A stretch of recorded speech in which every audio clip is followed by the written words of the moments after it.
Patricia. Ça va? Bonjour madame. Bonjour monsieur. C'est la Constitution. Très bien. Oh, comme? On n'a pas enregistré ça, hein. Combien? 440 articles, non? 448. 448 articles, voilà. D'accord, 191 pages. 191 pages. Nous devons tout savoir d'ici le 29 mai. Ça ne me connaît. Moi, il veut reconnaître ça.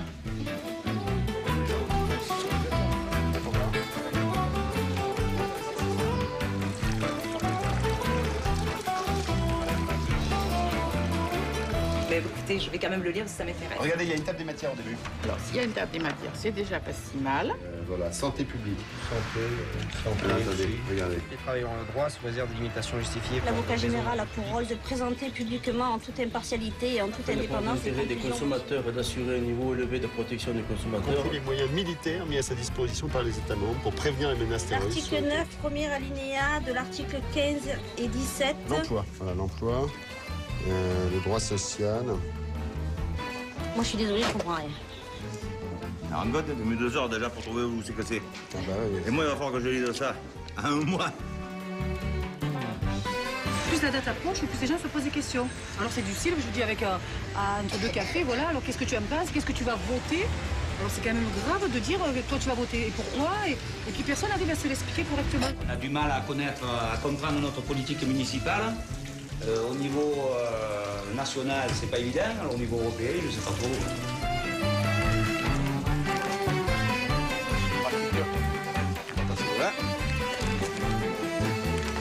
Vous savez pourquoi vous voterez? Oui. Vous voulez le dire? Non. Oui? Oui, je dis oui. Moi, je vote non. Vous votez non? Oui. J'aimerais bien donner une réponse positive, favorable pour l'Europe et pour l'avenir. Mais franchement, je ne sais pas quoi faire. Voilà. Et vous votez oui ou vous votez non? Ah, Vous pouvez rien dire. moi je garde mon droit de réserve.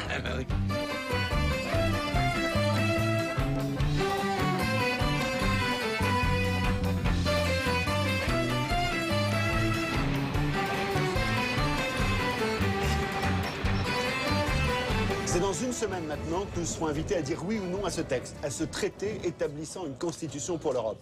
L'enjeu est important parce que la Constitution, c'est la loi fondamentale, celle qui est à la base de toutes les autres lois, qui définit les principes sur lesquels on ne pourra plus transiger. Et pourtant, on a parfois le sentiment d'un saut dans l'inconnu, car cette construction de l'Europe, qui nous concerne pourtant directement et à laquelle nous avons été si peu associés, est un sujet qui paraît lointain, abstrait, parfois même compliqué. On se pose beaucoup de questions, on se demande si demain, dans une Europe à 25, à 27 ou davantage, on pourra peser sur notre avenir. Qui décidera pour nous et où? À Paris? À Bruxelles? Dans un monde ouvert à la concurrence, si on se sent plus fort au sein de l'Europe, les règles de fonctionnement de cette Europe nous permettront-elles de préserver ce à quoi nous sommes le plus attachés? Pour éclairer ces enjeux, je vous propose des reportages qui racontent l'Europe en marche et ce qui nous attend. La libre circulation des salariés inscrite dans la Constitution menace-t-elle nos emplois? Reportage dans le Lot-et-Garonne avec des travailleurs polonais. Tu fais 3. Là, là-bas et au milieu aussi. Hein. 2/3 des lois qui régissent notre vie sont décidées par l'Europe. Comment sont prises ces décisions? Voyage à Bruxelles et Strasbourg au cœur du pouvoir européen. Au bout d'un an, j'arrive à peu près à me repérer. Ce sont les paysans qui ont reçu le plus d'argent de l'Europe. Et pourtant, selon les sondages, ils voteraient non. Que reprochent-ils au pouvoir de Bruxelles? On en étouffe, on en étouffe. Elle est inscrite noir sur blanc dans la Constitution. Comment l'égalité entre les hommes et les femmes, valeur fondamentale de l'Union, est-elle vécue du nord au sud de l'Europe? Les femmes ont peur des hommes, c'est le problème. Je pense que c'est le problème majeur. Avec l'entrée de nouveaux pays, l'Union s'agrandit. Peur de la corruption, des trafics, de l'immigration clandestine, comment sont contrôlées les nouvelles frontières de l'Europe? Vous travaillez en France? Depuis combien de temps? Avant chaque reportage, je vous emmène en voyage à la rencontre des Français. Ceux qui s'interrogent, ceux qui doutent, ceux qui rêvent d'Europe, ceux qui la vivent au quotidien et ceux qui en ont peur.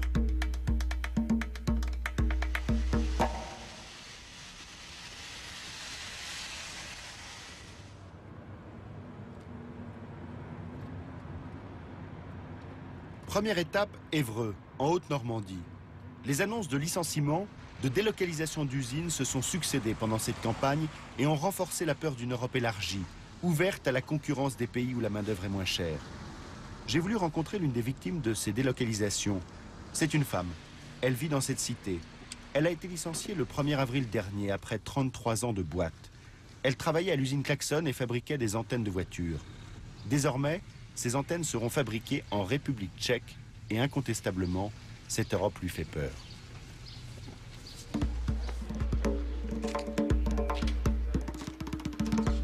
Bonjour madame. Je suis ravi de vous rencontrer. Moi aussi. C'est gentil de nous accueillir Oui. chez vous. On va aller voir l'usine. La société Klaxon. La société Klaxon. Voilà. D'accord. Vous nous emmenez alors. Oui. Vous avez toujours habité ici? Oui. Toujours à Évreux ou toujours même Non, dans non, cette non. rue et dans cette... J'ai toujours habité dans cette rue-là depuis que je suis mariée. Ouais. Mais avant, j'ai été élevée à la campagne. L'habitude de faire ce petit trajet-là tous les jours. Ouais. Vous l'avez fait pendant 33 ans. 33 ans. Voilà. Et les 15 premières années, j'étais à la journée. Je travaillais à la journée, les équipes n'étaient pas encore formées. Et après, ça a été obligatoire, les équipes. Et donc là, on tourne. Oui, on fait le tour du rond-point. Non, non, quand je disais les équipes, c'est quand vous dites... Ah oui, les équipes, oui. Et c'était une bonne entreprise au sens où le climat était bon, Oui, tout se passait très bien. Ah oui, on avait une bonne ambiance et tout allait très bien. Ça, pour ça, on était bien. Ah oui, on y allait de bon cœur à l'usine. Et après, bon, bah, ça s'est dégradé en 2-3 mois. Voilà, c'est ici que j'ai passé mes 33 ans, dans cette société. Ouais. Vous voulez qu'on rentre? On rentre pas. On n'a pas le droit d'entrer. Bah, normalement, non. On va peut-être faire demi-tour. Ouais. C'est pour ça que je voulais Vous dire. ressentez une petite émotion quand vous... Ah bah, j'ai mal au boyau à chaque fois que je reviens ici. Ah ouais. Vas-y, Claude. Non, vas-y, Claude. C'est qui, là? Claude, c'est un gars qui reste encore ici.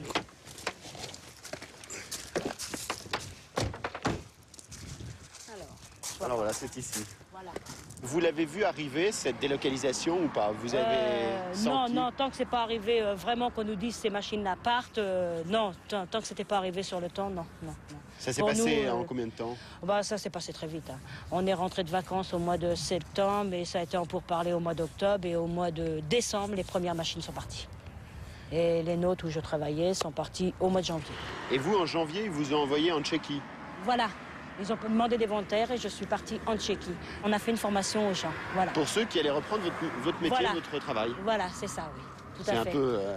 ça fait encore plus... Ça doit faire mal au cœur, non? De se dire que... Non, sur le coup, non, parce que d'un sens ou d'un autre, on s'est dit... bon, même si moi, je n'y allais pas, même si mes collègues y allaient, c'était pas gênant, mais on savait que d'un sens ou d'un autre, quelqu'un leur apprendrait quand même sur place. Hein. Et vous leur en avez voulu aux gens en Tchéquie que vous avez rencontrés? Non, pas spécialement, ils y sont pour rien, eux non plus. Non. Tiens, c'est M. Morel. C'est qui, M. Morel? Le directeur de la société. Si j'avais su qu'il arrivait avant, vous auriez pu le filmer. Ah oui? Vous lui en voulez ou pas au patron? Bah, lui, il n'y a pour rien, c'est partout pareil. Qu'est-ce que vous voulez qu'il y fasse, le patron? Il a peut-être pas le choix non plus que nous. Hein. Vous en voulez à qui? Moi, à l'État. Il faut rien pour les ouvriers. Qu'est-ce qu'il pourrait faire, par exemple? Bah, éviter que ça soit délocalisé. Et votre mari, il travaillait pas ici, lui? Non, il est chauffeur routier. Lui aussi, il voit la concurrence arriver? Bah, bien sûr, oui. Surtout chauffeur routier, oui. Il le voit très bien. Et il est à la maison, là? Voilà. Alors, on va aller voir à la maison. Bon, bah, moi, je fais ce que vous voulez. Bon, allons-y. Je vais mettre la ceinture. Bah, vaut mieux. Hein.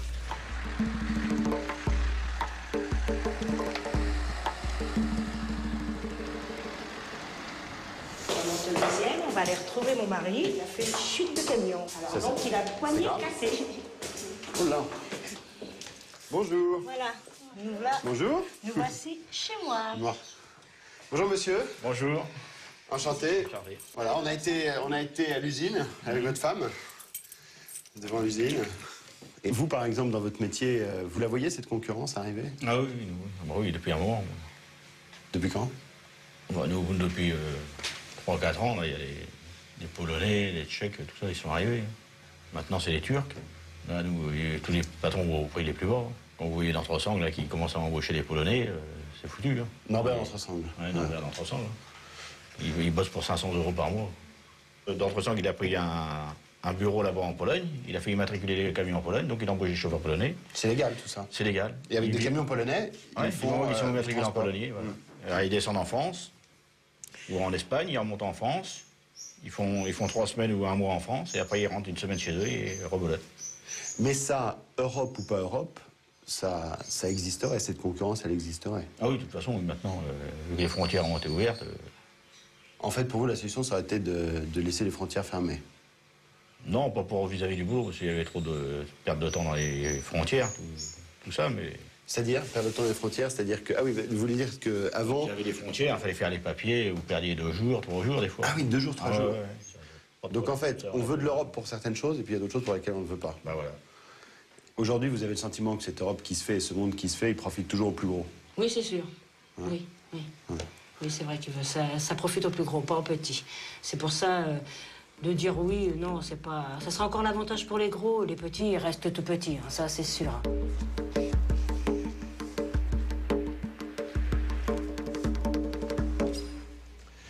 Parmi les gens qui voteront non dimanche, il y en a beaucoup qui veulent dire stop. Stop à cette mondialisation qui laisse certaines personnes sur le bord de la route.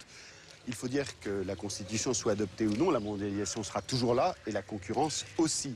Mais il est vrai que cette Constitution réaffirme des principes de concurrence et de libre-échange qui sont les principes qui ont fondé l'Union européenne depuis presque un demi-siècle maintenant. Dans l'un des articles, on parle de concurrence libre et non faussée. Dans un autre, de ce vaste marché intérieur sans frontières où circuleront librement les personnes, les services, les marchandises, les capitaux. Libre circulation des marchandises et des personnes, mais aussi des salariés. Et c'est une autre peur qui est apparue au cours de cette campagne, celle de voir des salariés des pays d'Europe où la main-d'œuvre est moins chère venir en France, casser le marché, comme on dit. Alors, peuvent-ils pour autant faire ce qu'on appelle du dumping social, c'est-à-dire travailler en France aux conditions dans lesquelles ils travaillent dans leur pays d'origine? Eh bien, Stéphane Malter, pour le savoir, est allé dans le sud-ouest où l'un des plus gros producteurs de fraises emploie des salariés européens de toute nationalité.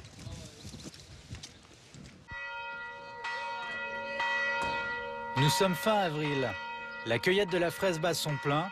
Dans un local prêté par la mairie, des agriculteurs embauchent. Et là, c'est quoi comme personnel que vous allez engager? Des Portugais. Combien? 5. Qui sont en route déjà, je pense. Comme la fraise mûrie. Derrière cet exploitant, à droite, une saisonnière française au chômage. Elle a frappé à toutes les portes. Je suis française et je voulais vous demander pourquoi vous prenez des Portugais et pourquoi pas des Français en premier, quoi, hein. On prend du personnel portugais pour les avoir à la maison et pour être sûr. Voilà. Peut-être beaucoup me dire que vous prenez des Portugais parce qu'ils sont là et qu'ils sont... mais il y a aussi des Français qui veulent bosser et puis qui sont bosseurs, quoi, hein. Il faut aussi nous donner notre chance parce que sinon, c'est vrai que c'est un peu décourageant, quoi, hein. En ce moment, on a l'impression que le français, on n'en veut plus. Bon. Mais pour les agriculteurs, cette femme prête à tout pour bosser serait une exception. Il y en a qui cherchent du travail. Quand on voit le nombre de déchets qu'on a chez les Français, chez les locaux, hein, parce que les gens tombent malades, parce que les gens ont leurs enfants qui tombent malades, parce qu'ils ont la panne de voiture, parce qu'ils ont la panne de vélo, la panne d'oreiller. On n'a plus confiance à la main-d'œuvre locale, parce qu'il n'y a pas de main-d'œuvre locale qui veuille travailler. Dites-moi dans quel pays il faut que j'aille. Moi, je veux bien être portugaise. Où, là? Moi, je dors dans mon véhicule. Vous avez le droit d'aller travailler ailleurs, dans un autre pays. Ça, c'est pas limité. J'ai le droit de travailler dans un autre pays. Si les Portugais, ils touchent 300 € leur SMIC. Qu'est-ce que vous voulez que je fasse d'aller là-bas? Et la vie coûte aussi cher. J'ai le droit d'aller travailler. Mais bon sang, je suis française, j'ai quand même le droit de travailler chez moi. Oui. Bon. Au bout d'un quart d'heure, le ton se radoucit. Patrick, l'agriculteur, se veut rassurant. Par rapport à d'autres. Non, mais il va y avoir besoin, parce qu'on n'a pas sorti de la fraise pendant 2 mois, on en a sorti très peu. Hein, si la chaleur monte un petit peu, là, il n'y aura pas assez de personnel pour sortir toute la fraise. Dès le lendemain, la Française va trouver un boulot chez un exploitant et refuser 3 offres dénichées par Patrick. Dans le Lot-et-Garonne, la pénurie de main-d'œuvre locale, ça fait longtemps que ça dure. Alors comme beaucoup, Patrick emploie désormais des Polonais pour cueillir ses fraises. Une main-d'œuvre abondante, approché par d'obscures sociétés de prestation de services. Plusieurs fois, Patrick s'est vu proposer par fax des travailleurs polonais à prix cassé. L'agriculteur accepte de se prêter au jeu et d'en contacter une.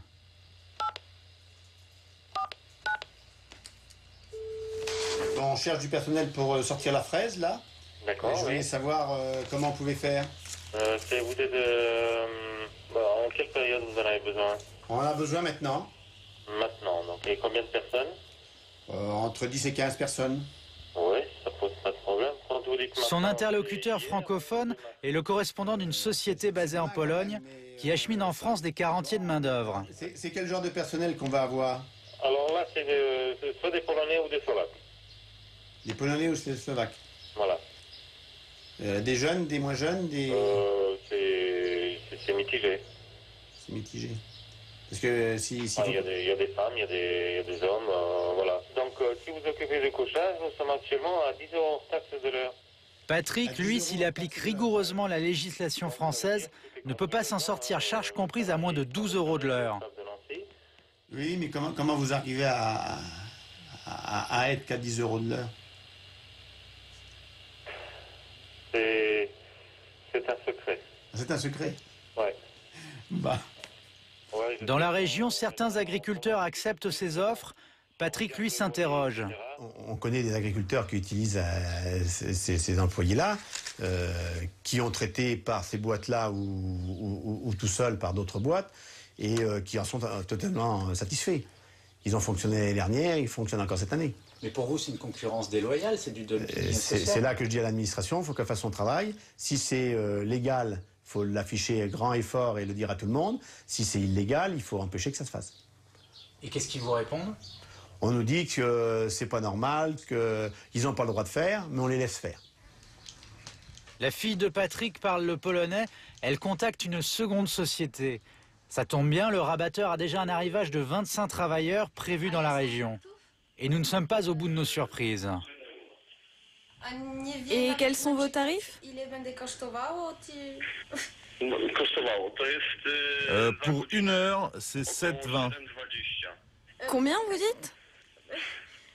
Je suis pas sûre d'avoir bien compris. 7,20 € de l'heure.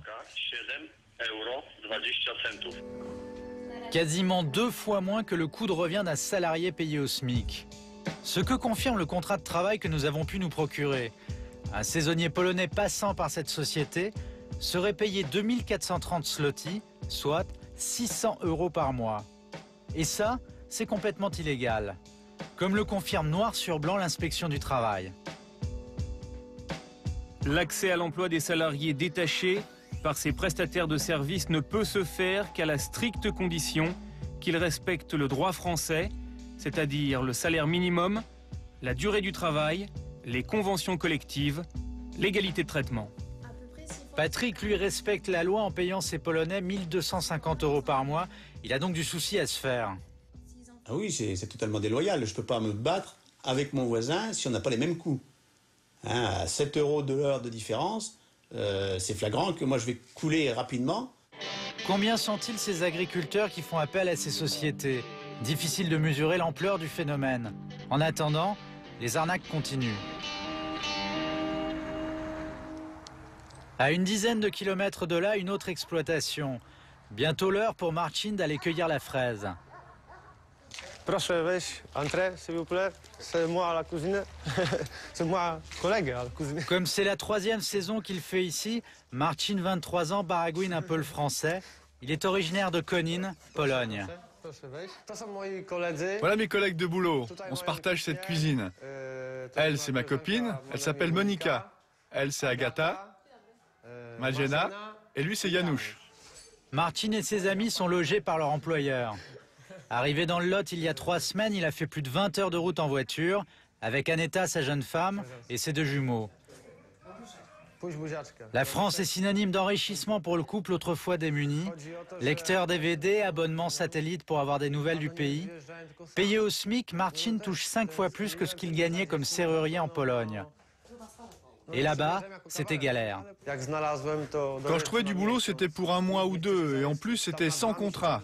Le mieux que j'ai eu, ça a duré 6 mois, mais c'était encore un travail au noir. J'avais pas de sécurité sociale, ni rien. Notre projet en ce moment, c'est de finir la construction d'une maison en Pologne, pour toute la famille. Ah oui, notre rêve, c'est d'avoir une grande maison pour nous 4 avec les enfants. D'avoir aussi une bonne voiture. De gagner assez d'argent pour pouvoir tout entretenir et mener une vie confortable. Travailler en France leur permettra de réaliser leurs rêves. Seule contrainte, la loi ne les autorise pas à rester plus de 8 mois d'affilée.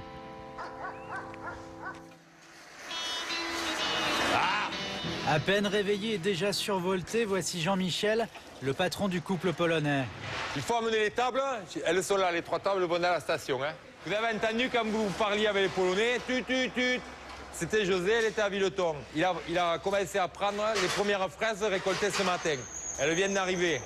En moyenne, 5000 barquettes de fraises passent ici chaque jour avant d'être livrées aux grandes surfaces. Et même le père de Jean-Michel vient parfois filer un coup de main à l'emballage. Ah, c'est mon papa. Bonjour. C'est mon papa, oui. 84 ans et voilà, qui est avec nous, quoi. Qui a commencé à travailler à 13 ans, alors ça doit faire les trimestres, je pense. Depuis. Bon, mais voilà, on a envie, on n'a pas mis. Hein. Et la main-d'œuvre à l'époque, elle était locale? Locale, oui, tout à fait locale. Ah, oui. Mais ce n'était pas, il n'y avait pas de main-d'œuvre, c'était familial. Chaque exploitation faisait ça en famille. Mais aujourd'hui, son fils Jean-Michel dirige l'une des plus grosses entreprises de la région, alors il a besoin de bras. En 2000, la pénurie de ramasseurs de fraises a mis en péril les récoltes. Résultat aujourd'hui, sur ces 70 saisonniers, la moitié sont marocains ou polonais. Des salariés qui ne nous coûtent pas moins cher que des salariés français et qui, à l'entendre, sont toujours motivés. Peu importe le coût d'une heure, nous, pour moi, gestionnaire, ce qui compte, c'est le coût du kilo. Quand j'ai des gens qui me coûtent pas grand-chose, mais qui ramassent 3 fois rien, ils me coûtent cher, des kilos de fraises. Alors que quelqu'un, même si je le paye cher et qui est très efficace au travail, va me coûter moins cher au kilo de fraises.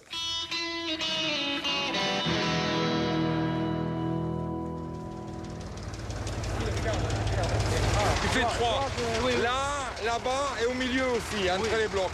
Et il faut qu'on baisse les températures. Coup de chaleur ce jour-là, il faut faire vite. Accélérer la cadence de la cueillette. Sous l'œil vigilant de leur chef d'équipe portugaise Soua, qui tient les comptes, Martin et Aneta remplissent en moyenne 6 cagettes de fraises de l'heure. Un tir au flanc atteint à peine les 2 cagettes. Ça va, Anita? Nous, j'ai habitué à tous, comme ça va? Ça va. C'est trop dur pour les Français. Peut-être qu'ils n'ont pas envie de faire ce boulot. Nous, les Polonais, on est motivés pour se donner au maximum.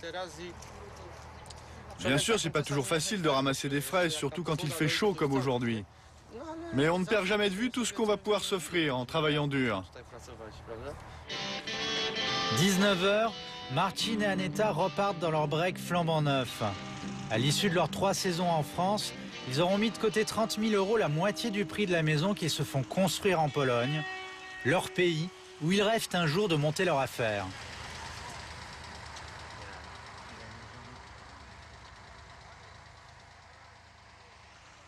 Moi, je vais vous suivre. J'ai ma voiture qui est juste là, qui est juste garée là. Donc, je vous suis, on se retrouve au restaurant. D'accord, hein? ok. Très bien. On va tout de suite. Il y a 30 ans, José Rodriguez ressemblait un peu à ces saisonniers polonais. Il quittait son pays pour gagner sa vie en France. Lui arrivait du Portugal. Il n'avait que 13 ans quand il a franchi la frontière, clandestinement, sans ses parents.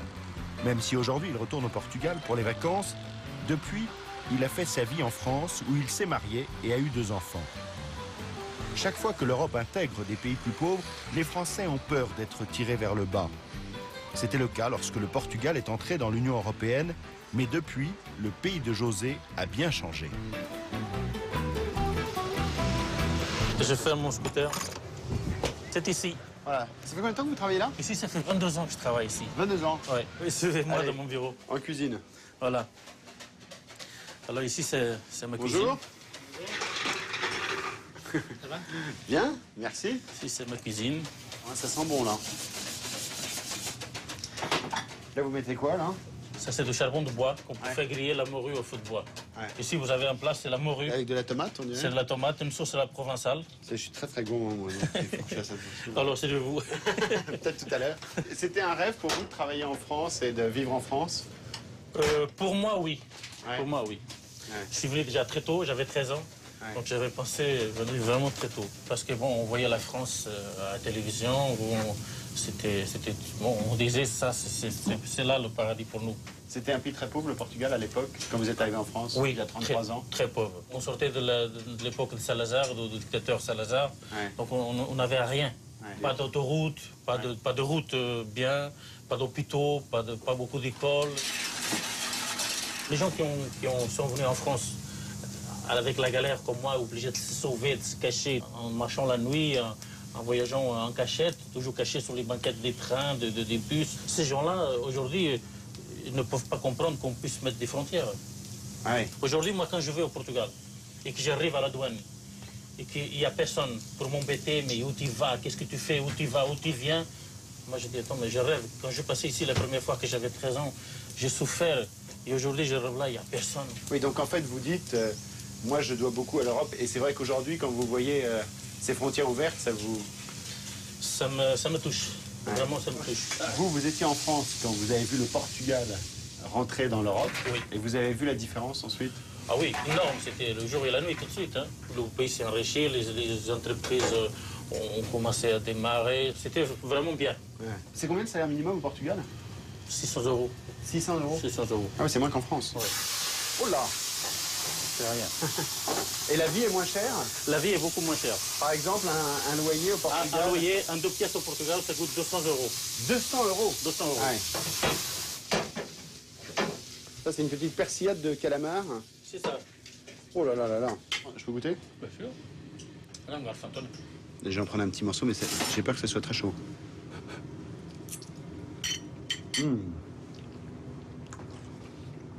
Le goût du citron. Et quand vous entendez des Français qui ont peur aujourd'hui de perdre leur travail parce qu'il y aura la concurrence des pays où la main-d'œuvre est moins chère, vous pouvez comprendre ça? C'est-à-dire que ça, moi, je pense que ça va être momentanément. Ça va être quelque temps. Mais vous savez, ces pays-là, ils vont se développer. Je prends le cas du Portugal. Pendant un moment, bien sûr, il y avait des gens qui venaient travailler en France, même pendant la transaction de Portugal est rentré dans le marché commun. Bon, il y avait cette transaction. Mais aujourd'hui, il n'y en a pas un Portugais qui vient travailler en France. Je vois plutôt tous les ans des gens qui retournent au Portugal que les gens qui viennent. Il y a vraiment... Il y a un par-ci, un par-là qu'on rencontre qui viennent en France. Il ne ressent plus le besoin, comme à une époque, de venir en France. Comme à l'époque où je suis venu, par exemple. Oui. Alors là, il y en avait beaucoup. Ah oui, là, il y en a... Oui, c'était le rêve. On était pas loin d'1 million à l'époque.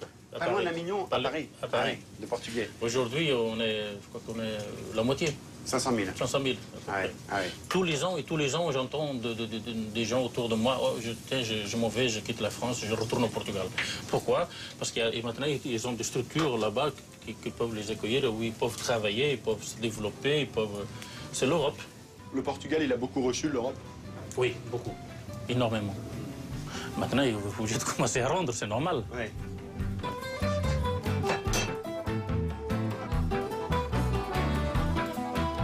Si le Portugal a profité en son temps de l'Europe, comme d'autres pays peuvent en profiter aujourd'hui, il y a une profession en France qui a beaucoup reçu de l'Europe, ce sont les agriculteurs. Et pourtant, il y en a un grand nombre qui se plaignent. Qu'est-ce qui coince entre les paysans français et l'Europe? Bruno Donnet a retrouvé l'agriculteur qui, il y a 13 ans, avait osé défier le président de la République, François Mitterrand, à la télévision. Je présente Vincent Tourne, il a 42 ans, il est agriculteur, il est proche du RPR. Et Vincent, vous voterez quoi? Eh bien, le 20 septembre. Je voterai non. C'était il y a 13 ans.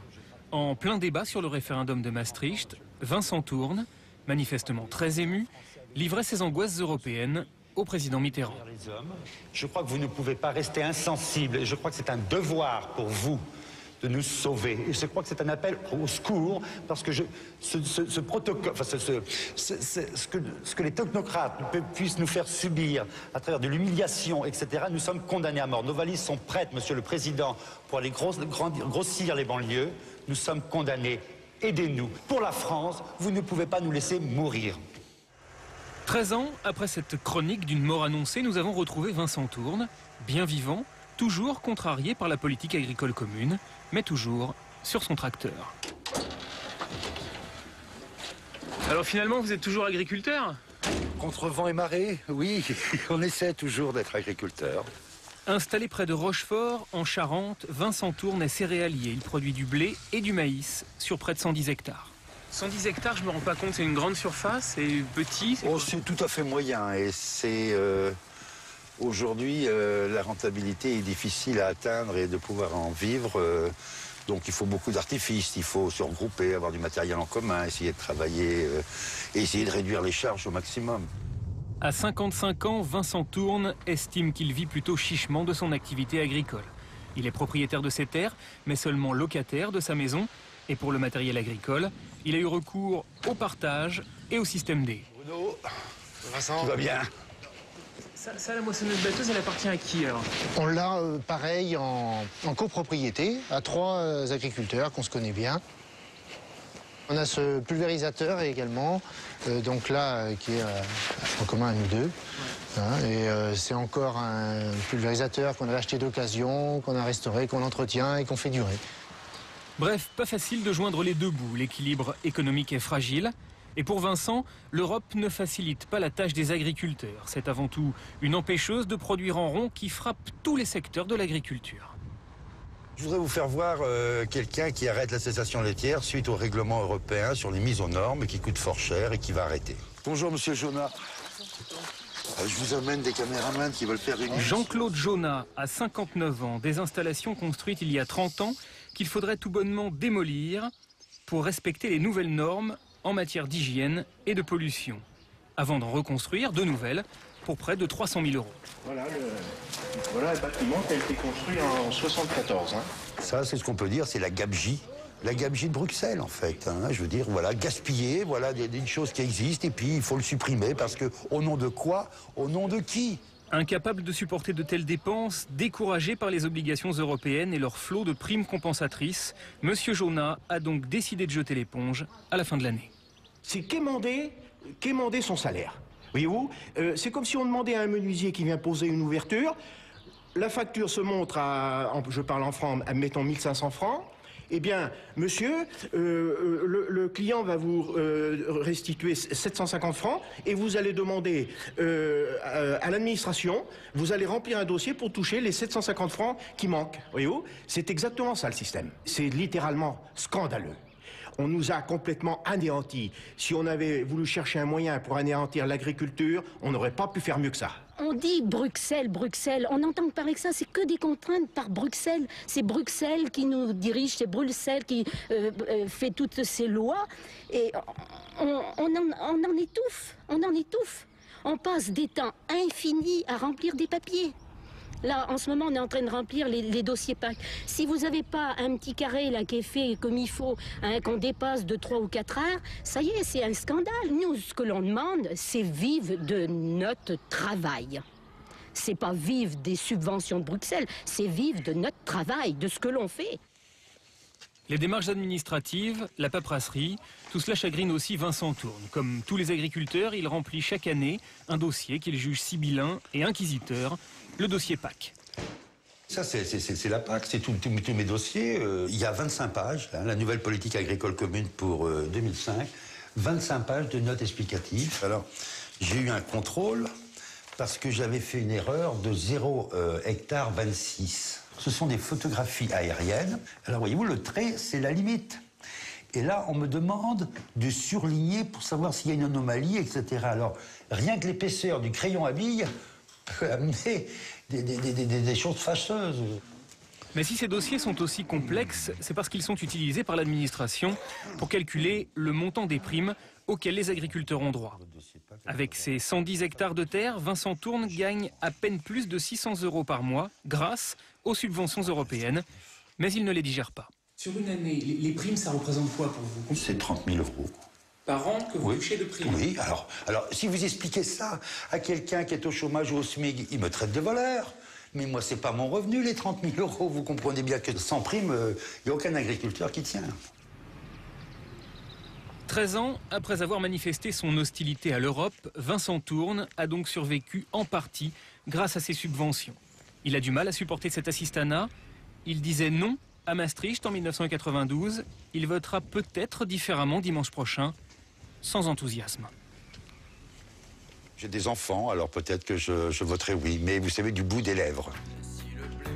bonheur, je me ferais peut-être agriculteur.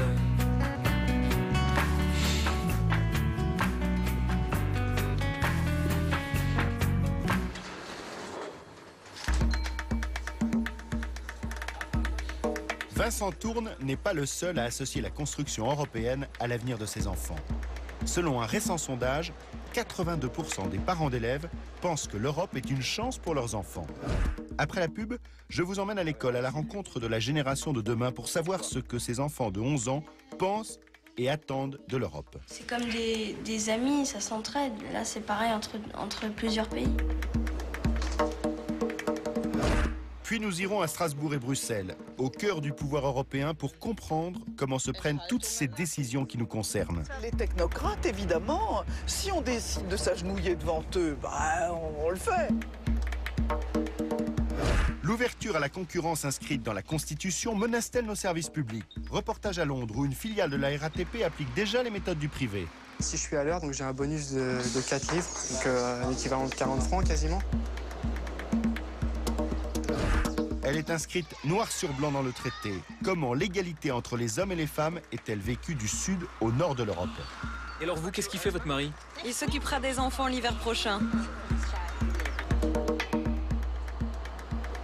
Avec l'entrée de nouveaux pays, l'Union s'agrandit. Comment sont contrôlées les nouvelles frontières de l'Europe? Je vais à l'ambassade, ils vont donner un carte de séjour, un truc, comme ça je peux passer. C'est le seul moyen. La France dit non, une chance pour l'Europe. Et que se passerait-il si la France votait non? Nous vous proposerons 2 scénarios de politique fiction radicalement opposés.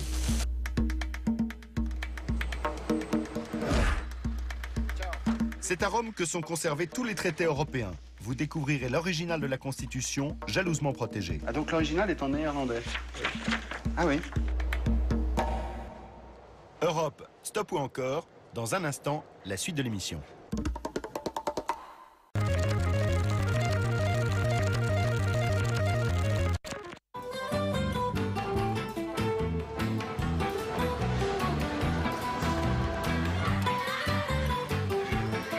Oui ou non à la Constitution européenne? Notre réponse à cette question engage la génération de nos enfants. Que savent-ils de l'Europe? Qu'en pensent-ils? Nous les rencontrons là où ils jouent, là où ils travaillent, dans leur école, dans une classe de CM2 à Paris. Ils ont 11 ans et ils prennent l'Europe plutôt au sérieux. Bon ben écoutez, c'est gentil de m'accueillir dans votre classe. J'ai envie de savoir un petit peu ce que vous pensez de l'Europe. Alors, dimanche 29 mai, votre école, elle sera ouverte. Vous saviez ça ou pas? Oui. Elle sera ouverte, l'école. Ah oui, vous saviez? Qui sait pourquoi? Pour le référendum. Le référendum, pourquoi? Pour la Constitution européenne. Est-ce que vous savez quand a commencé cette histoire de l'Union européenne? 1957. Ah oui, t'es fort, toi. 1957. Au sein de l'Europe, aujourd'hui, il y a des pays plus riches que d'autres. Est-ce que, d'après vous, le fait qu'on réunisse les pays entre eux, ça va rééquilibrer les choses? Oui, parce qu'on s'entraide. Quand quelqu'un a besoin de quelque chose, on demande au pays d'à côté. C'est comme des amis, ça s'entraide. Là, c'est pareil entre plusieurs pays. Il y a aussi le commerce. Ouais. Ils équilibrent le commerce entre eux pour que tous les pays soient pareils. Le commerce, ça permet de rééquilibrer les choses. On échange du métal contre de l'or, par exemple. Moi, j'ai pas trop envie que tous les pays s'entraident parce qu'après, tout le monde sera pareil. Ah, t'as peur que tout le monde soit pareil après? Oui, parce qu'il faudrait que les pays ils restent dans leur nature. Tu penses que c'est bien que les pays gardent aussi leur particularité? Voilà. Qui est le président de l'Europe? Moi, je dirais Jacques Chirac, parce que la France, c'est un peu le fondateur de l'Union européenne. Donc Jacques Chirac, pour toi, c'est le président de l'Europe? C'est la première fois que j'entends parler qu'il y a un président de l'Europe. Ça change tous les 6 mois. Ça change tous les 6 mois. Bonne réponse. Les heures d'ouverture des écoles, ça se décide en France ou en Europe? En France, j'ai dit en Europe. Les cantines scolaires, qui pense que ça se décide en France? Qui pense qu'il vaut mieux que ça continue à se décider en France? En Espagne, il y a des plats différents. Enfin, il pourrait amener des plats différents ici. Bah oui, c'est vrai ça. Parce que les lasagnes, les pâtes, ça c'est bon, mais il n'y en a pas souvent à la cantine. Pour décider les droits du travail, etc. Vaut mieux le décider tous ensemble, les mêmes en Europe, ou vaut mieux le décider chacun dans son pays? Alors, ceux qui pensent que chacun dans son pays, c'est mieux. Qu'est-ce qui pense qu'il vaut mieux que ce soit les mêmes droits partout en Europe? Ah oui, alors là, c'est l'unanimité absolue. Pourquoi? Comme ça, il y a, comme par exemple, moi je travaille en France et que j'aimerais aller en Allemagne. Ça serait facile. Voilà, ça serait très facile. Mais en même temps, si les conditions de travail sont mal choisies en Europe, après, c'est partout mauvais. Ah oui, il vaut mieux qu'elle soit bien choisie. Oui, voilà. Est-ce que vous savez quel est l'hymne européen? Oui,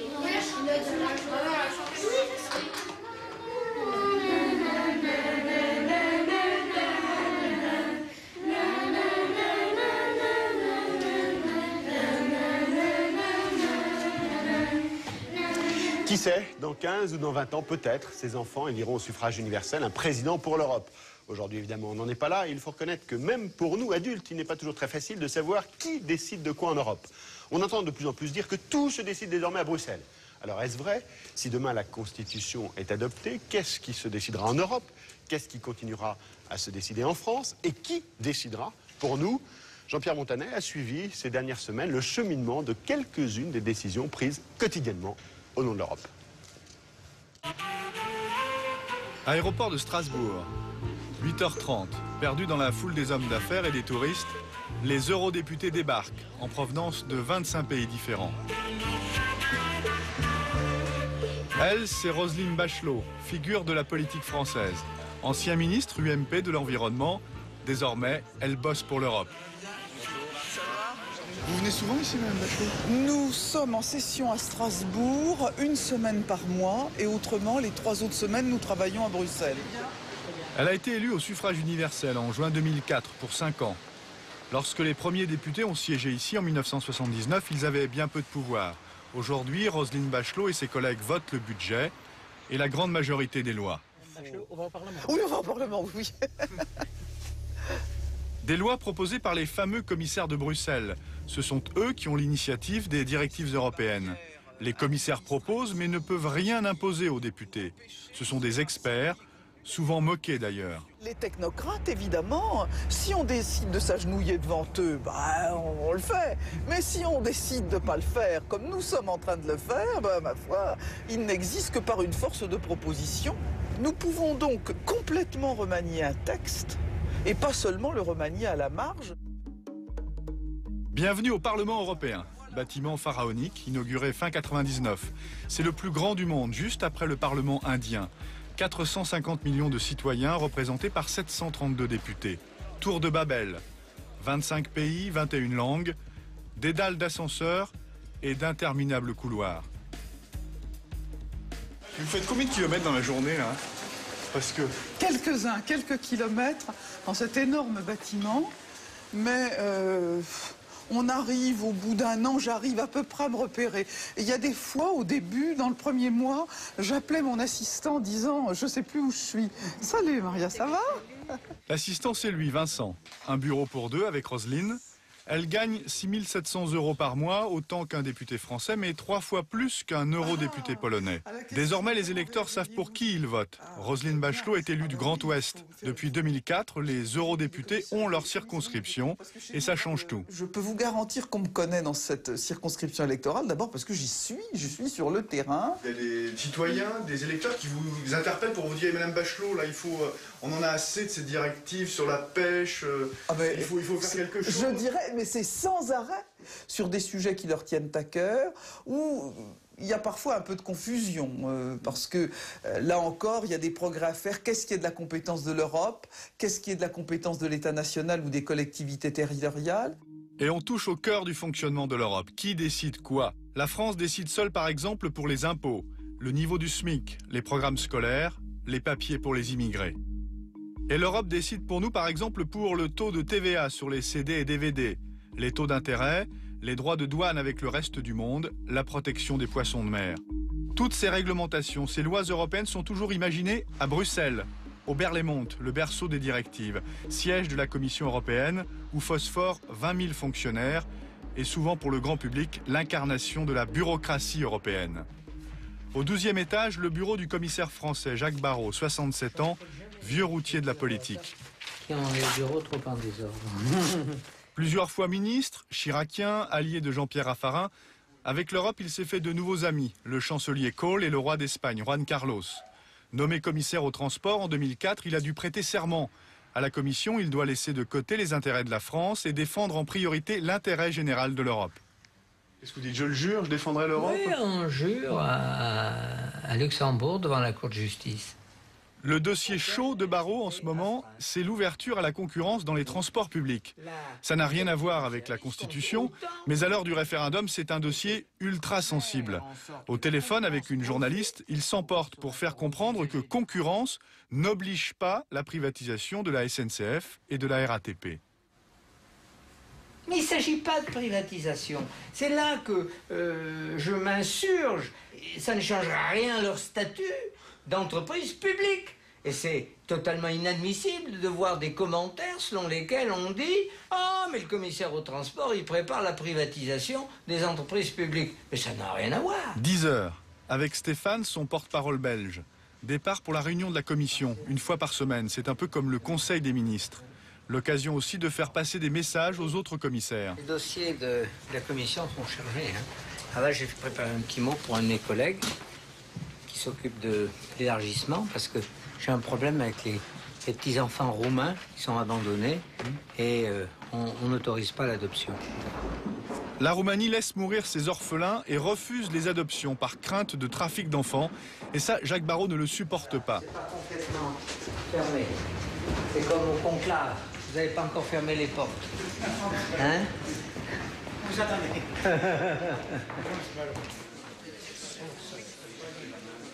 Le voilà, le commissaire chargé du dossier roumain. Un Finlandais. D'homme à homme, Jacques Barrot veut convaincre son collègue de faire pression sur Bucarest pour autoriser l'adoption. Une possibilité to adopt. Je comprends, oui. J'ai fait une note pour toi. Tu verras, mais vraiment, il faut pas s'en rendre compte. Ok. Oui. Monsieur Barrot, vous pouvez nous présenter un peu vos collègues commissaires qu'on ne connaît pas en France? Madame, M6, c'est une télévision. Ah oui. M6. Fun Channel. Marianne Fischer-Boel, the Commissioner for the Agriculture. C'est elle qui propose le montant des aides de la PAC aux agriculteurs. C'est la commissaire danoise. And Vladimir Spidla is the commissioner for the social affairs, pour tout le domaine social. C'est un humaniste. République tchèque. Un vrai humaniste, ancien Premier ministre. Vladimir Spidla, il s'occupe de la durée maximale du temps de travail en Europe. Bientôt à l'ordre du jour au Parlement de Strasbourg. Aujourd'hui, le président de la Commission, le Portugais José Manuel Barroso, est en déplacement à l'étranger. C'est la vice-présidente Margot Wallström, la Suédoise, qui le remplace. Car nous vivons sous la simplicité. La simplicité et beaucoup de convivialité. Voilà. Et Margot, elle a appris le français et elle parle très bien le français. Et j'espère que mon anglais sera aussi bon dans quelques temps que son français. Non, mais c'est déjà bon. Hein. Et vous remplacez M. Barroso aujourd'hui même? Aujourd'hui, oui. La Commission, c'est le gouvernement européen. 25 commissaires, un par pays. Ça fait beaucoup. La Constitution prévoit de réduire leur nombre à 18 dès 2014. Chaque commissaire, comme un ministre, se voit attribuer un portefeuille. Avec le dossier bleu sous le bras, le commissaire allemand à l'industrie. C'est lui, par exemple, qui propose des normes anti-pollution aux usines chimiques.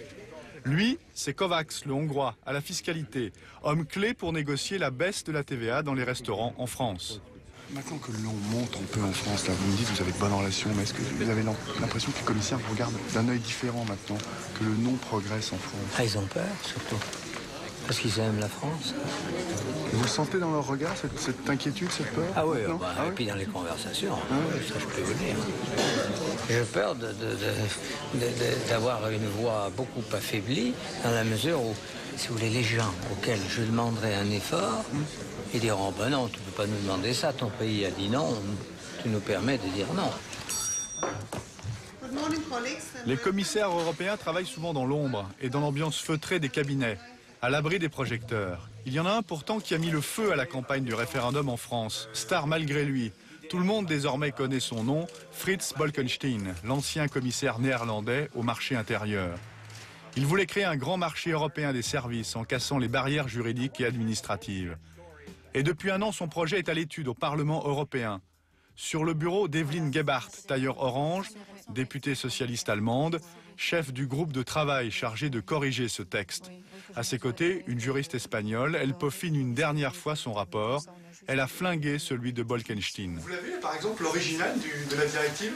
L'original de la directive, la vraie, la Bolkestein, on a quelque part, là, oui. Non. On l'avait à l'instant. Non, c'est pas ça. Oui. Voilà, elle est là. Voilà. Elle est ici. Voilà. Alors ça, c'est l'original, la proposition de la Commission européenne. Oui. Voilà. Et la vôtre? Et la mienne, c'est celle-là. Alors, comme ça se ressemble, hein? Ça se ressemble de l'extérieur. Mais à l'intérieur, la députée allemande a profondément réécrit le texte. Pour Bolkestein, tout travailleur étranger exerçant en France pour de courtes missions devait obéir aux règles de son pays d'origine. Ça veut dire que le plombier laiton, puisqu'on en a beaucoup parlé en France, s'il venait travailler moins de 8 jours en France, il était soumis au droit du travail laiton? C'est ça, oui. En fait, si je comprends bien, c'est que la directive Bolkestein ne disait pas grand-chose, mais il y avait un flou qui pouvait être exploité par certains entrepreneurs. Voilà, il y avait un gros flou qui pouvait être exploité par beaucoup de personnes, par les entrepreneurs, et ce flou est entretenu à travers toute la directive, et c'est pour ça qu'il faut faire une clarification. Le Parlement européen n'a pas attendu le débat en France pour réagir.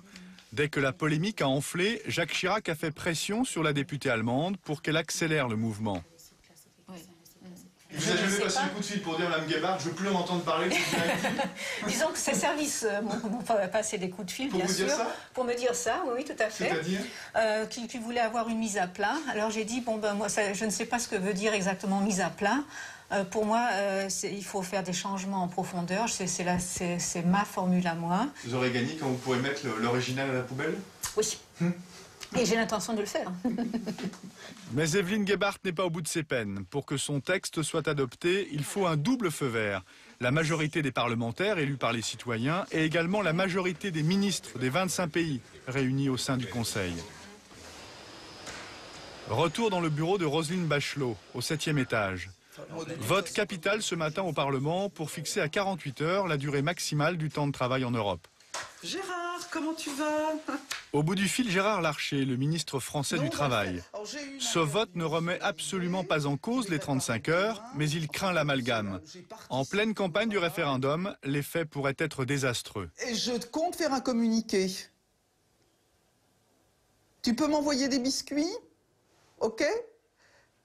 Je t'embrasse, Gérard, au revoir. C'est pas à cause du référendum qu'on travaille comme ça. Mais vous m'enlèverez pas l'idée qu'on sent que M. Larcher a un peu peur que cette directive vienne faire croire il est tout à fait évident professionnelle que certains acquis français seront remis en cause. Et il ne s'agit pas effectivement que des choses mal expliquées puissent être utilisées par les adversaires de la Constitution européenne. Et en aucun cas, l'Europe ne peut nous imposer 48 heures. Donc on gardera nos 35 heures. Bien sûr. Du moment que c'est plus favorable aux salariés, c'est le droit du pays national qui l'emporte. En matière sociale, l'Europe fixe seulement des limites à ne pas dépasser. En dessous, chaque pays fait ce qu'il veut. L'heure du vote. Affluence record dans l'hémicycle. Le temps de travail, ça mobilise. Les cadors sont là. Deux grandes forces politiques dominent l'Assemblée.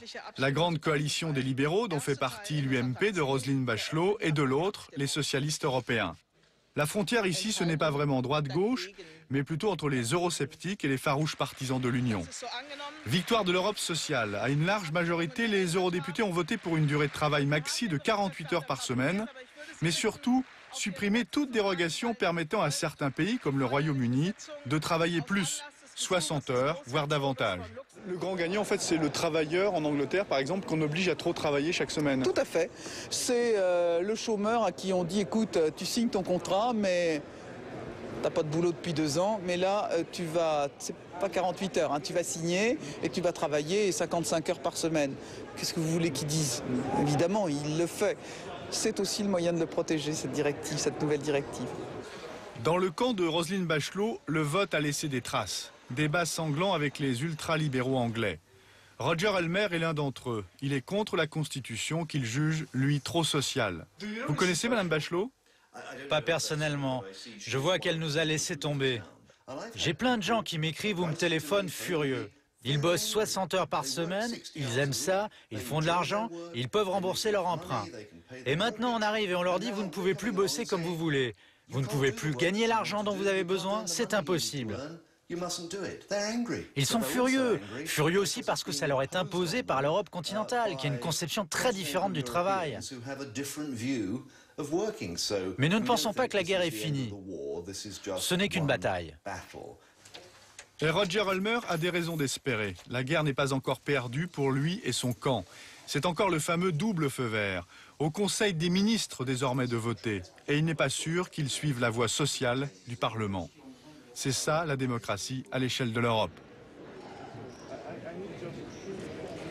Le lendemain, on croise dans les couloirs le commissaire le plus médiatisé du moment, l'anglais Peter Mandelson. C'est l'homme chargé de défendre les intérêts de l'Europe face à la déferlante du textile chinois. Commissaire sous pression, il doit rendre des comptes aux députés à l'heure où le gouvernement français exige des sanctions immédiates contre la Chine. Hello, Jean-Pierre Trenet, French reporter. Nice to meet you. You speak French or not? You have to do it in English, I'm very sorry. Okay. Je ne vais pas déclarer une guerre commerciale contre la Chine. Ce n'est dans l'intérêt de personne. Vous savez, il y a beaucoup d'hommes d'affaires français qui me disent « Nous exportons vers la Chine ». Ne mettez pas notre business en l'air. Nous produisons pour le marché chinois, qui n'arrête pas de se développer. Alors une action contre le textile chinois, ça pourrait mettre en danger nos échanges commerciaux avec la Chine.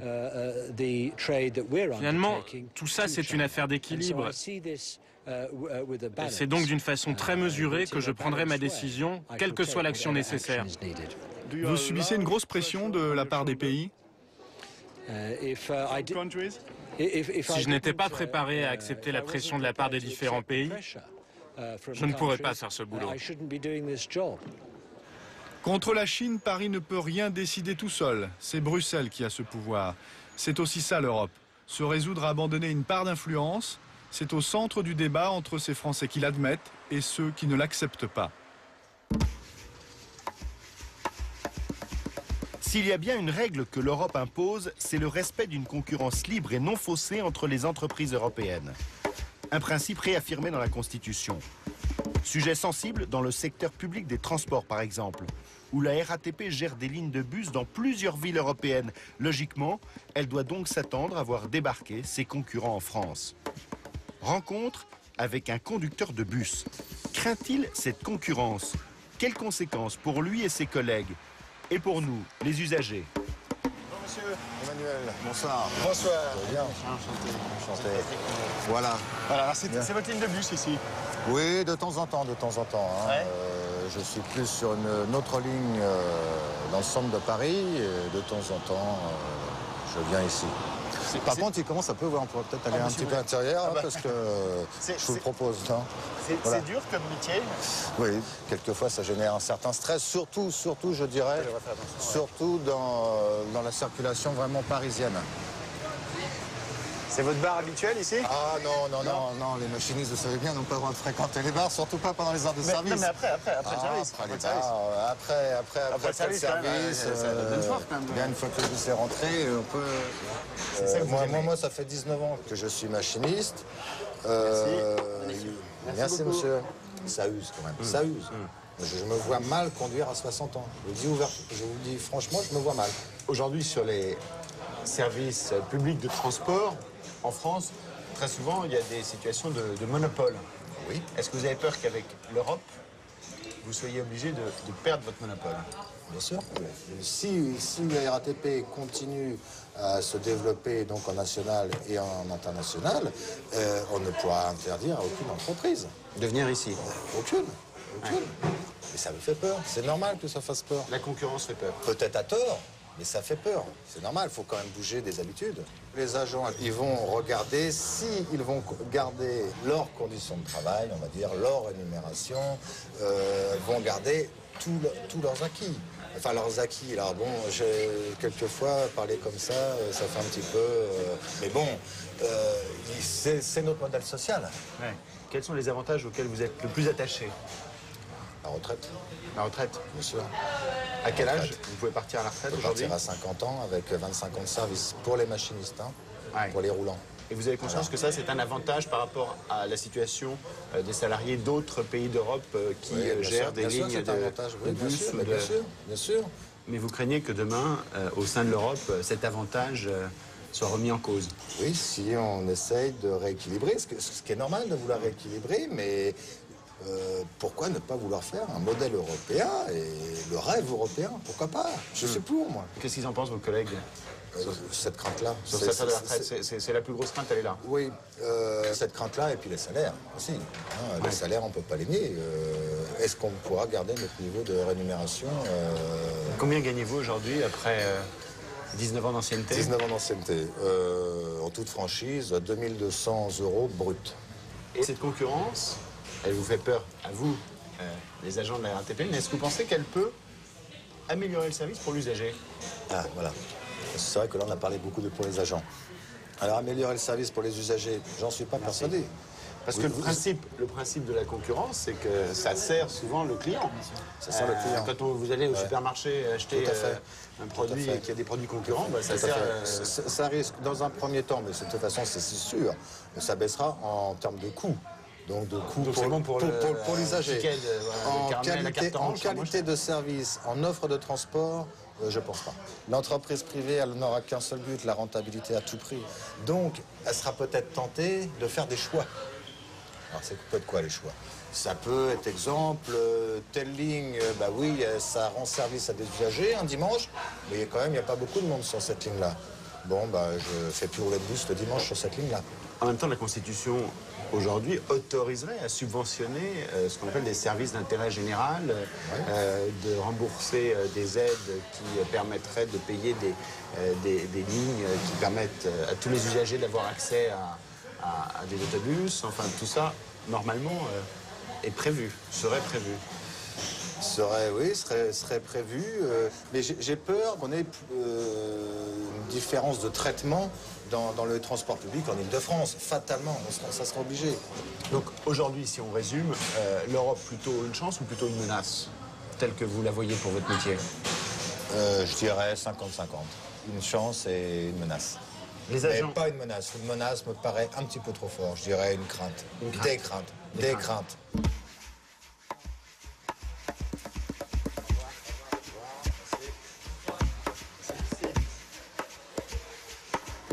L'ouverture à la concurrence fait plutôt peur aux agents de la RATP. Ont-ils raison de redouter ce changement pour eux-mêmes et pour la qualité du service rendu à l'usager?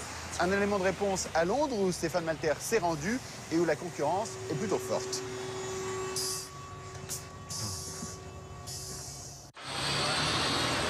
Surprise, un intrus s'est glissé dans cette carte postale londonienne. Ces fameux bus rouges, typiquement british, figurez-vous qu'ils sont français. Ils appartiennent en partie à la RATP. Vous saviez que les lignes 211 et 148 sont gérées par une compagnie française? Non, je n'étais pas du tout au courant. Écoutez, c'est première nouvelle. Ça me pose aucun problème du moment que ça marche bien. Disons que la RATP, c'est quand même un service public. Et bon, mine de rien, c'est quand même nous qui payons. Ça me surprend quand même que ce soit une compagnie française.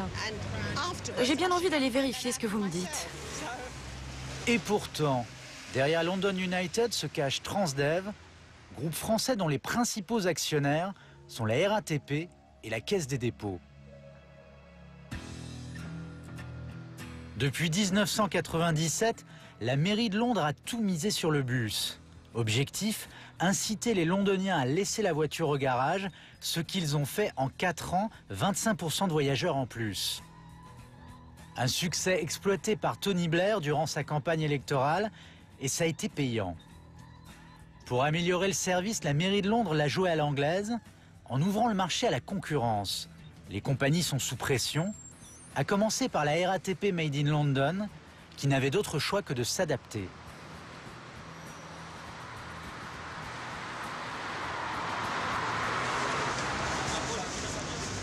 6 h du matin. Depuis 6 mois, François, 23 ans, est chauffeur de London United, la filiale française. Après avoir échoué à son bac et multiplié les petits boulots, sans perspective, il quitte Cherbourg pour tenter sa chance à Londres. Je pense que j'aurais eu beaucoup de mal à trouver un travail comme ça. Et ils m'ont payé mon permis aussi. J'ai juste eu besoin d'avoir un permis voiture et ça m'a permis de commencer à passer le permis bus. C'était une bonne opportunité quand même. Je suis bien content d'avoir quelque chose sur quoi compter, quoi. Morning. Fine, thank you. Ici, pas de concours d'entrée comme à Paris. Il a suffi à François d'un simple test de conduite pour être embauché. Mais en contrepartie, François n'a pas le droit à l'erreur. Par exemple, trop d'arrêts maladie pourrait lui coûter sa place. La compagnie est stricte, mais c'est motiver ses troupes. Les enjeux pour elle sont tellement importants que François touche une prime mensuelle s'il arrive à l'heure au boulot. Si je suis à l'heure, donc j'ai un bonus de 4 livres, donc un équivalent de 40 francs quasiment. Si je suis en retard, je l'ai pas, mais bon, il n'y a pas de pénalité, on va dire. C'est juste qu'on n'a pas le bonus, quoi. Par contre, je sais pas où est mon bus, il faut que je cherche un peu, je vais le trouver.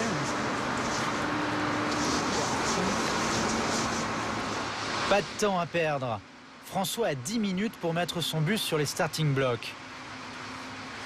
Mais avant le départ, inspection obligatoire. Toute défaillance, clignotant cassé, vitres taguées, pourrait être repérée par les services draconiens de la mairie de Londres, qui n'hésitent pas à infliger des amendes aux compagnies si les bus ne sont pas nickel.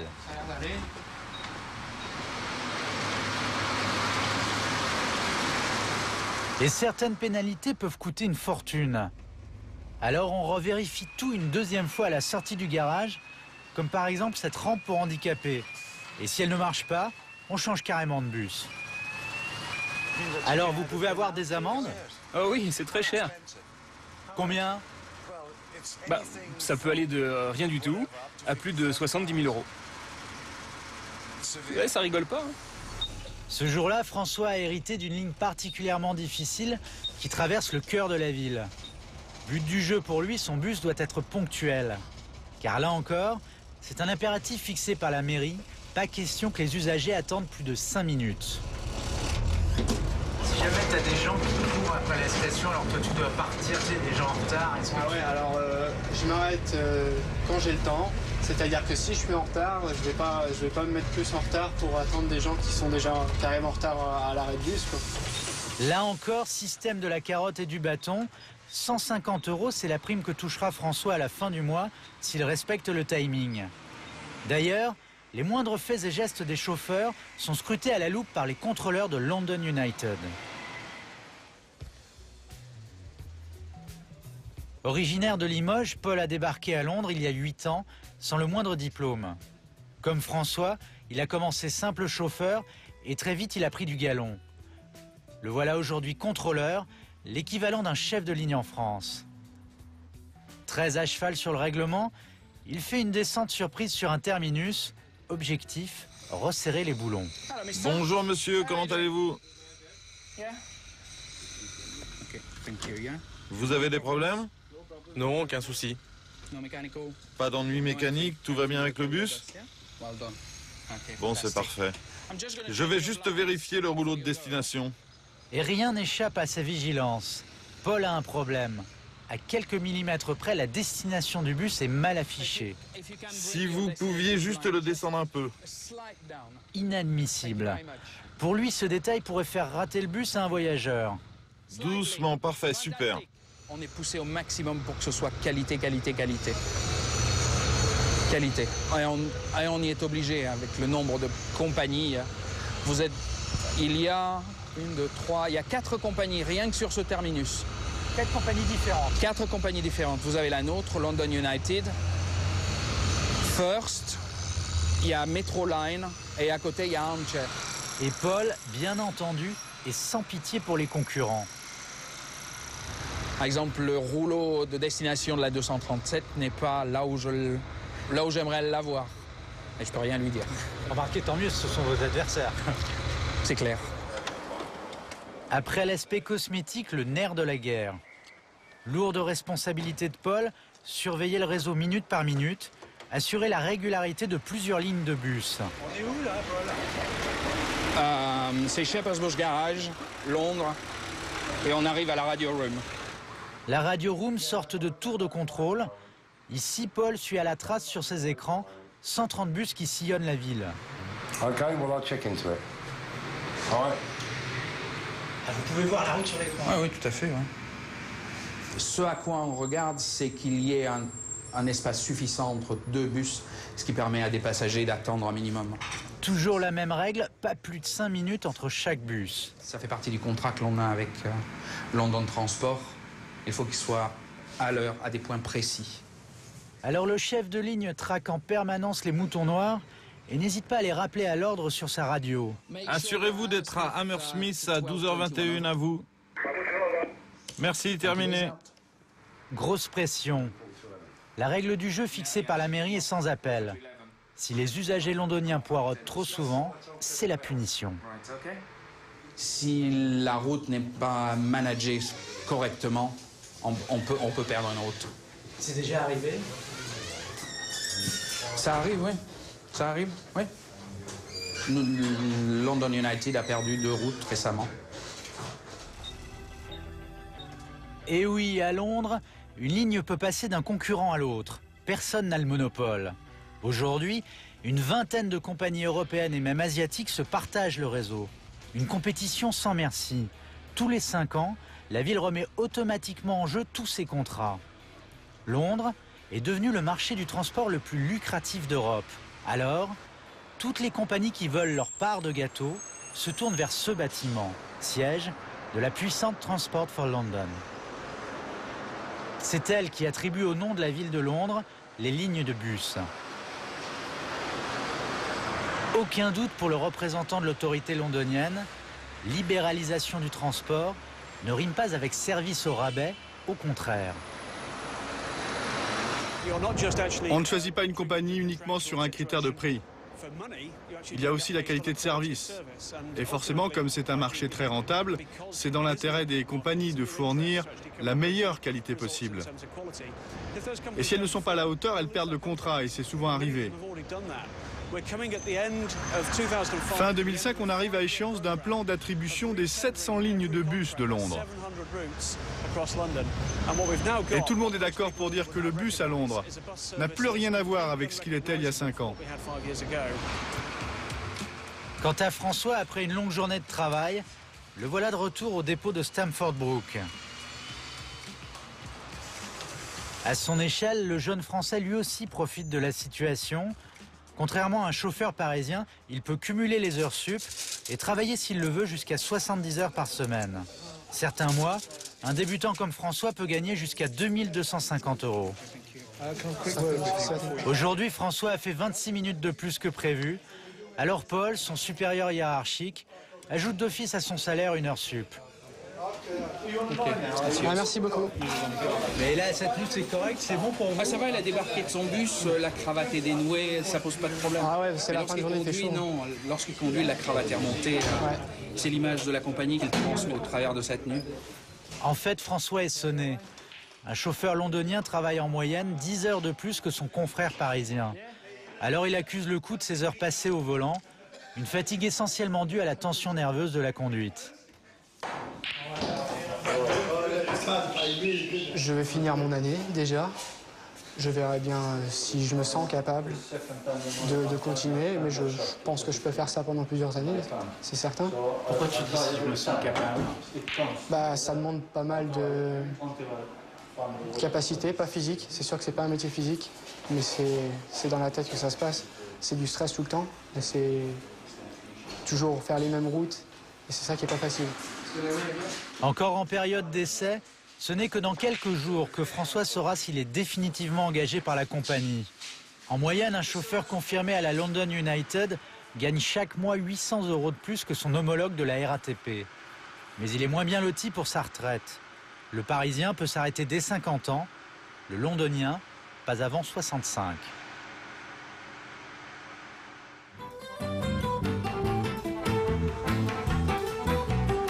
Pour la génération de Bruno, cette Europe sans frontières est-elle devenue naturelle? Le long des quais de Seine, un appartement où cohabitent des étudiants. Une ambiance qui fait penser au film L'Auberge espagnole. l'Europe, ils n'en débattent pas. Ils la vivent au quotidien. 120 mètres carrés, une sorte d'Europe en miniature. Bonjour. Bonjour, Fanny. Enchanté, voilà. Emmanuel. Oui, tout à fait. Bon. Bonjour. Bonjour. Stéphane. Stéphane, ok. Bonjour, Jérémy. Enchanté. Enchanté. Alessandro. Piacere. Vous avez déjà commencé l'apéro. Ouais. Il y a Gabi, l'Espagnol, Alessandro, l'Italien, et sa compatriote Marina, Nicole, l'Irlandaise, Anya, la Polonaise, Stéphane, l'Allemand, et les Français Fanny et Jérémy. Il a brûlé. Ils ont entre 22 et 34 ans et ils décident ensemble de leur mode de vie. Par exemple, pas d'histoire d'amour entre colocataires. Ici, au 8e gauche, ils ont réinventé la tour de Babel. Les règles de la vie quotidienne s'affichent en 7 langues. Il faut que je choure du beurre aux garçons, je crois qu'ils en ont. Ah, du beurre aux garçons, parce qu'il y a quoi? Ça, c'est le frigo, il y a un frigo garçon et un frigo fille, en fait. Ah bon? Enfin, maintenant, c'est Marina, il y a Stéphane, Marina et Alessandro. Comment ça se passe? Chacun paye ses courses ou pendant vous avez des courses communes? Non, pendant 6 mois, on a fait courses communes. Ouais. On va partager à la fin. Ouais. Et là, depuis 1 mois, on partage parce qu'en fait, on n'avait pas trop les mêmes goûts. On partait souvent une semaine, chacun rentrait un peu chez lui une semaine. Donc après les comptes, c'était alors fallait payer 3/4 du 1/5 du total, moins ce qu'on avait dépensé. Enfin, c'était devenu. Vous, Fanny, vous êtes à la cuisine toute la semaine. Voilà, alors juste et la semaine prochaine, vous êtes au balcon. Alors quand c'est surligné, ça veut dire qu'on l'a fait. Ah d'accord. Donc pour l'instant, voilà, c'est comment ça marche. Cette semaine-là, il n'y a que moi qui fais la cuisine. Mais Stéphane a fait les vitres tout à l'heure. Il faudra le rajouter. Qui a décidé de ce planning? Stéphane. Stéphane, c'est l'allemand. Ouais.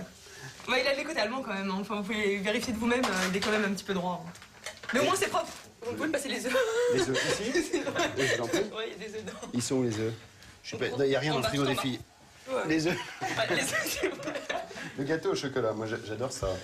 On a l'impression en fait quand on vous voit vivre ensemble comme ça, tous ensemble, qu'il y a vraiment une culture européenne commune. Vous le sentez ça, qu'il y a des points communs entre vous tous? On a les mêmes jeux, les mêmes habitudes, les mêmes envies.